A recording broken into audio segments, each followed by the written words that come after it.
Vambora, galerinha, para mais um vídeo do Historiando com Jane Lobo, eu. E hoje nós vamos falar sobre o filme Narradores de Javé. Eu vou trazer aqui algumas discussões que é proposto no filme e no final eu vou estar sugerindo uma atividade pedagógica para se fazer com esse filme Os Narradores de Javé. O filme Narradores de Javé, ele é um filme de 2003, que foi lançado em janeiro de 2004. Ele é um filme que se passa no interior baiano, numa cidade chamada Gameleiro da Lapa. Foi um longa-metragem que ganhou inúmeras premiações, tanto nacional quanto internacional. E ele já de início, o que eu quero destacar é esse cunho regional do Brasil que o filme nos traz.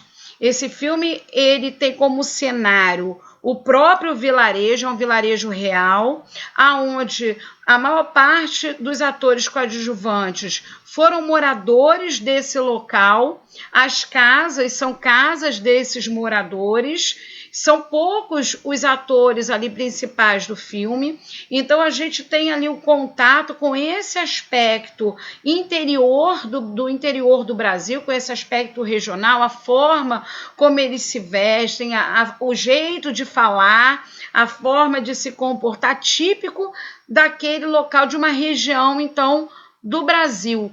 E às vezes a gente se vê tão distante, né, dessa outra forma de cultura, né? Esse outro Brasil dentro do nosso Brasil, que é um país enorme, com uma dimensão aí continental.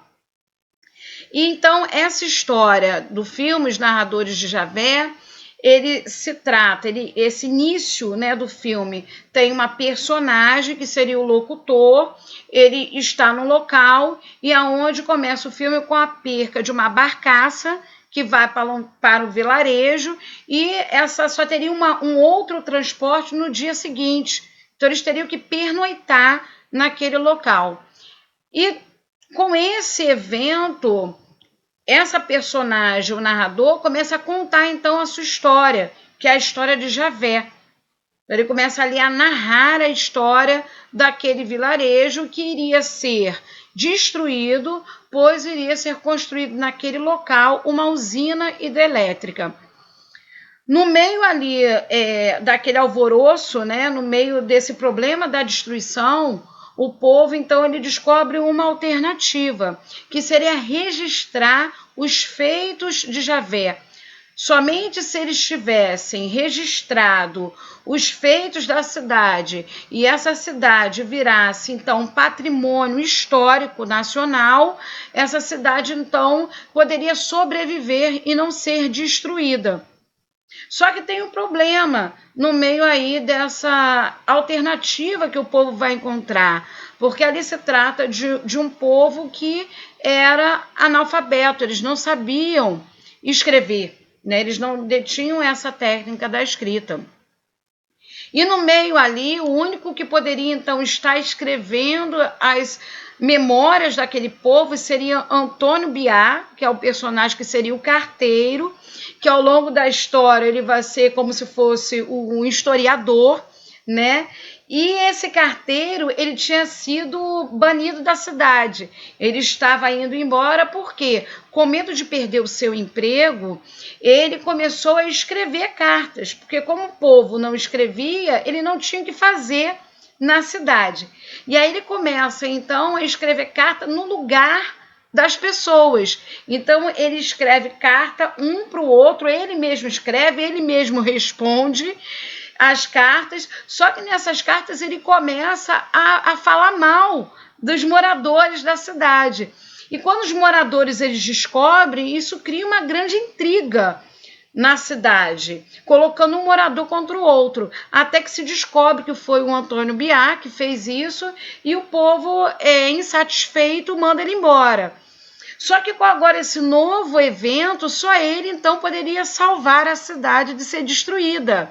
E aí, como uma forma da cidade o perdoar, ele teria então que escrever esse livro javérico, né? Ele teria que escrever essas narrativas dessa cidade ali de Javé, contar a história então daquele vilarejo. Esse filme ele aborda várias temáticas, tá? Do meio da historiografia, né? A gente pode aí trazer várias discussões, então, como eu falei agora, como o papel do historiador.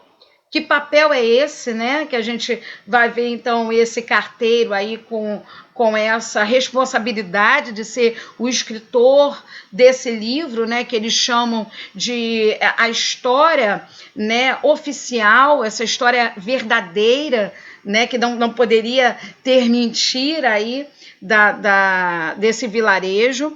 A gente vê também, né, um pouco do tempo histórico tratado ali ao longo do filme, né? A gente tem, então, as possibilidades de diferentes narrativas da história também, o qual o autor vai estar trabalhando com isso, com essas diferentes perspectivas e análises históricas, né? E aí eu vou falar então agora um pouco disso, né?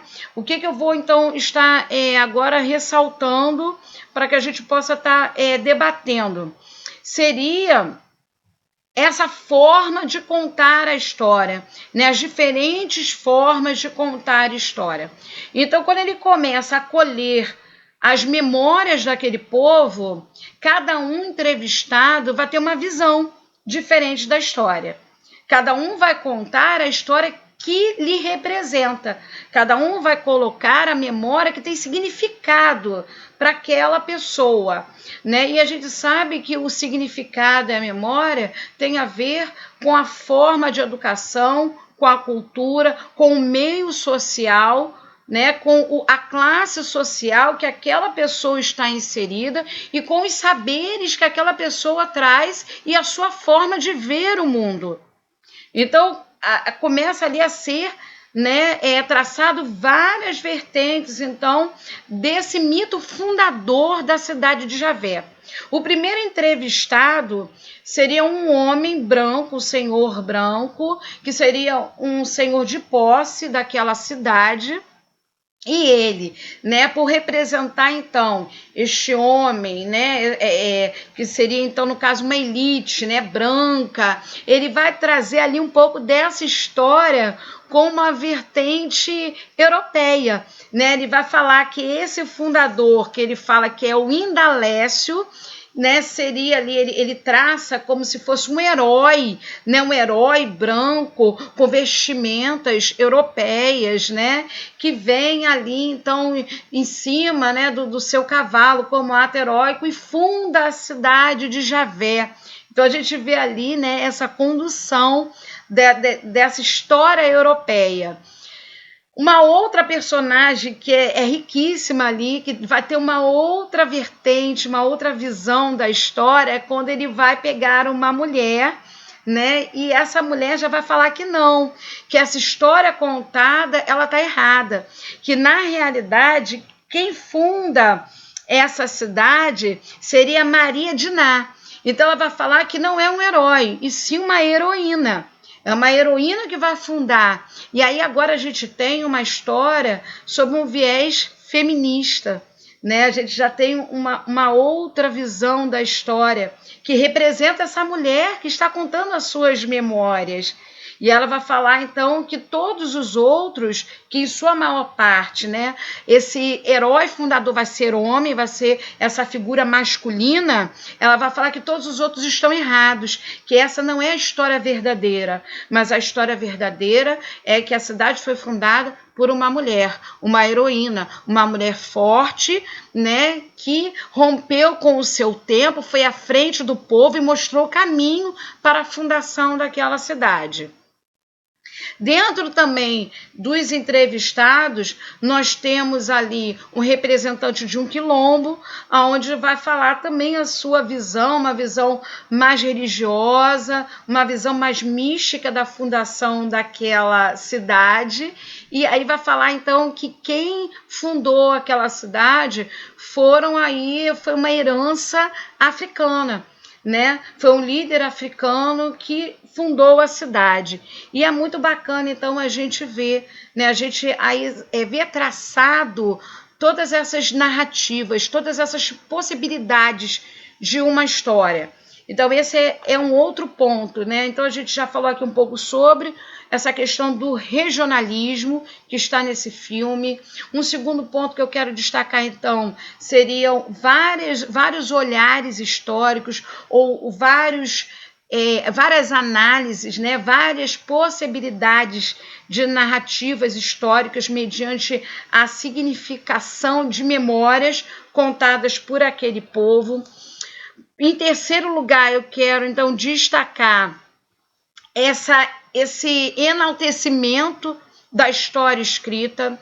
Então, esse produtor, né, esse escritor do filme vai brincar um pouco, vai trazer isso um pouco para a discussão, né, enquanto eles vão tratar que a história real seria a história escrita, seria a história de valor, né, tanto é que eles têm que pegar esse livro javérico e passar todas as suas memórias, todos os seus sentimentos e toda a sua significação para uma forma escrita. E aí a gente se pergunta, será que a história realmente é só a escrita? Né? A gente vê que essa vertente histórica já ficou para trás, né? Isso aí seria aquela história no início, uma história positivista, né? Uma história aí que vinha fiel a uma narrativa dos fatos, e a gente vê que a história agora não é só isso, né? Não é só a escrita que é a história, mas existem várias possibilidades de comunicação da memória, né? A história oral é uma delas, então ele vai trazer esses dois pesos entre qual a história verdadeira, é a história escrita, é a história oral, né? Então ele traz um pouco aí essa comparação. Esse seria uma outra temática abordada por este filme. Uma outra coisa também que eu quero destacar seria a desapropriação das famílias, né, em nome do progresso, né? Então, assim, a gente sabe que ao longo da história do Brasil, né, houve várias desapropriações, né, para a construção de rodovias, para a construção de túneis, para a construção de usinas hidrelétricas, né?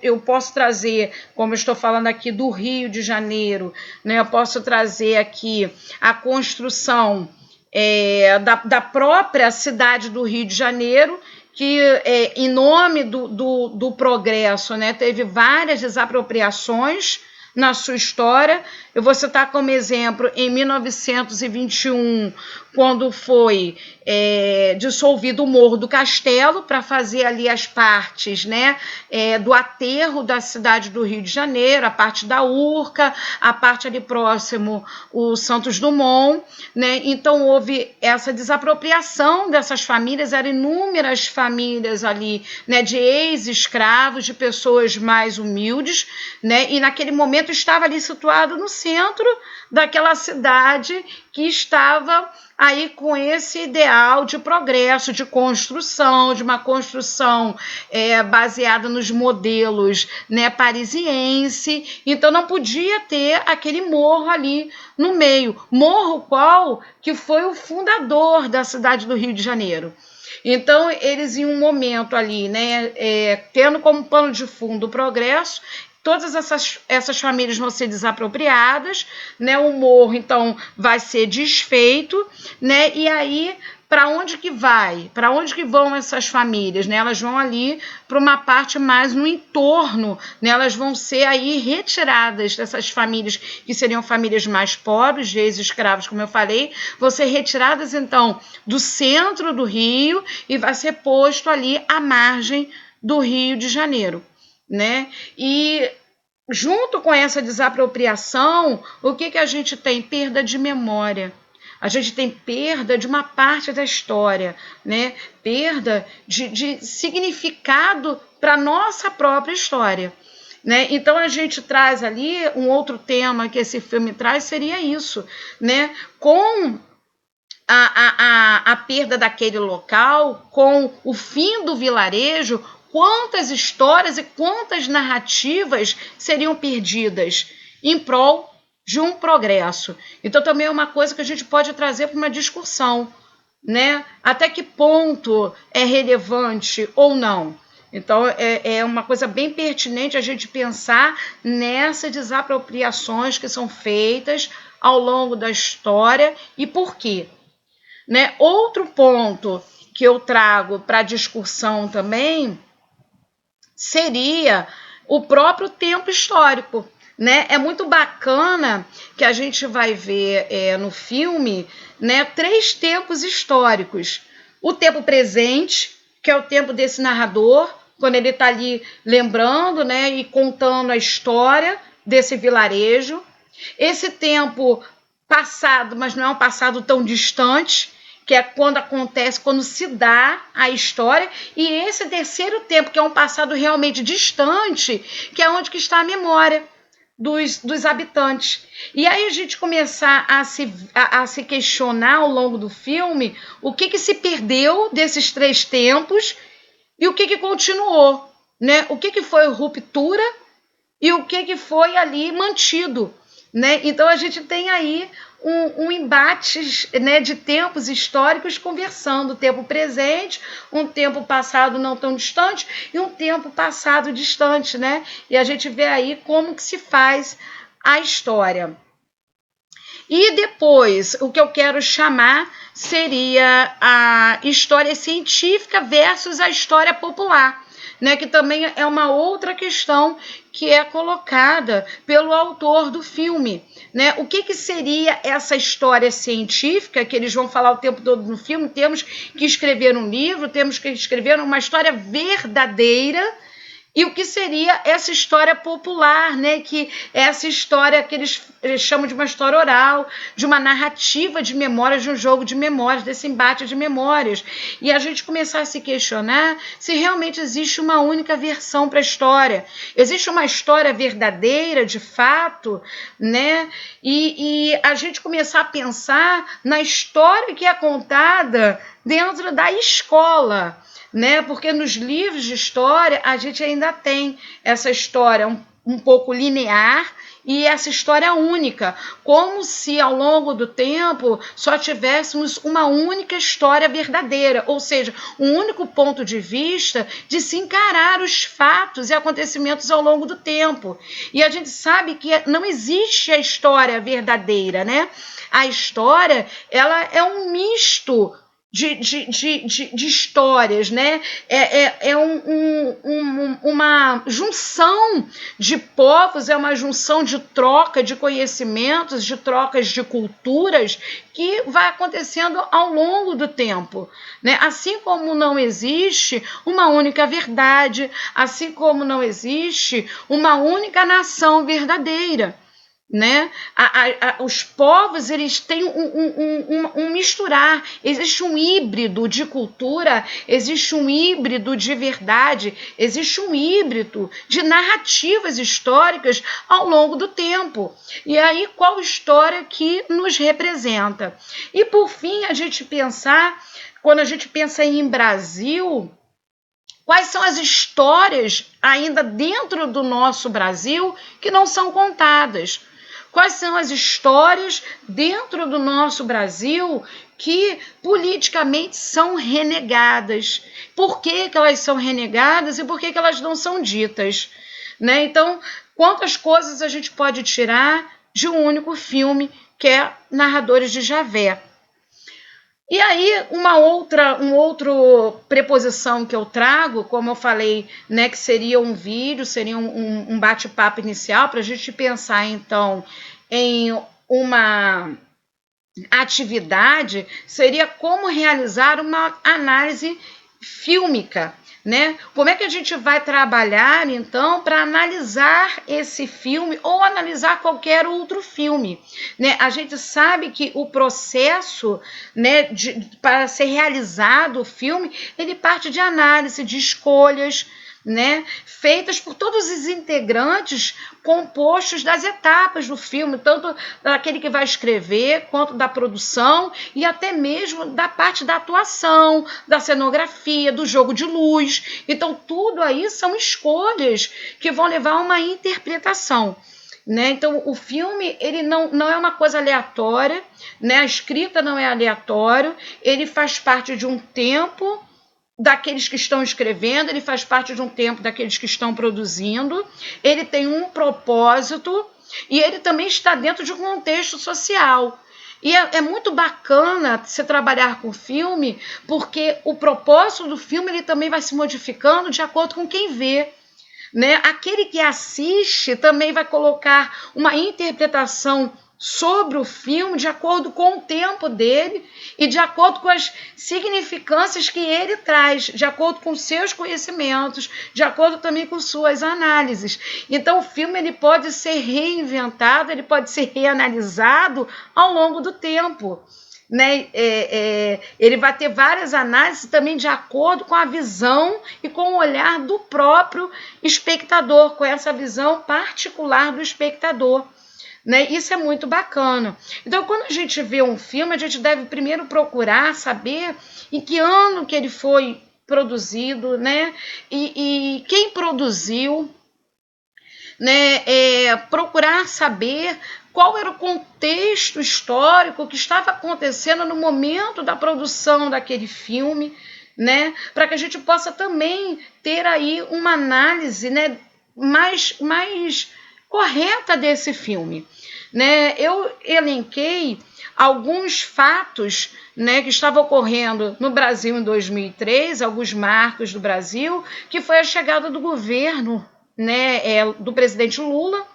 Então, assim, é a chegada de um governo de cunho mais social no Brasil, né? E junto com a chegada do Lula, há uma expectativa do povo brasileiro de uma mudança, de tudo aquilo que ele estava vivendo ao longo do ano, de uma mudança política, econômica e social. Então, a gente pode tentar fazer um paralelo com isso, com a própria questão, né, de 2003 e 2004 com o filme. Né? Aqueles moradores, eles também tinham uma esperança de salvar aquele vilarejo. E neste momento, 2003, né, com a posse do Lula como presidente, o povo brasileiro ele se enche aí de uma esperança, de uma inovação. Né? Outra coisa que a gente vê também ali muito nessa discussão do momento seria a questão dos plantios dos grãos transgênicos, né? Era uma coisa que era muito falada, os alimentos geneticamente modificados, as disputas de monopólios agrícolas, né? De empresas transnacionais disputando com empresas agrícolas nacionais, né? Então isso tudo está ali ocorrendo, né? Na discussão nacional e a gente pode também trazer isso para o filme, né? Porque vem essas pessoas de fora e vão tomar aquele vilarejo, então ali também há uma disputa econômica, há uma disputa de poder ali no filme, então a gente pode também fazer um paralelo com isso, né? Em 2003 também, falando, agora fugindo um pouco dessa questão de Brasil, passando para o mundo, né? A guerra do Iraque, né? O povo aí um pouco descontente, essa nacional com os Estados Unidos, né? Uma guerra que teve grandes perdas para o patrimônio histórico mundial. Então, isso tudo são coisas que estavam norteando aquele ano em que o filme foi produzido e que o filme foi lançado. Então, essa também é uma proposta de atividade. A gente fazer um paralelo com isso, a gente analisar o filme a partir desses dados. E eu fiz, então, no final, um pequeno cronograma de orientação para a formulação de questões, né, sobre o filme, de questões para que a gente possa estar aí pensando ao longo do filme, né? E aí eu botei o que o filme nos revela com suas imagens, a gente analisar as luzes, as cores, os lugares, os sons, as músicas escolhidas, né? As músicas não são aleatórias, elas têm a ver ali com aquilo que o produtor do filme ele deseja passar, com a mensagem que deseja passar. Então a gente fazer essa análise, ouvir as músicas, né, as roupas das personagens, né, a gente pesquisar, então, como eu falei, os fatos históricos relacionados ao filme, o que estava ocorrendo naquele período em que o filme foi filmado, a gente pensar se tem alguma relação do filme com o fato real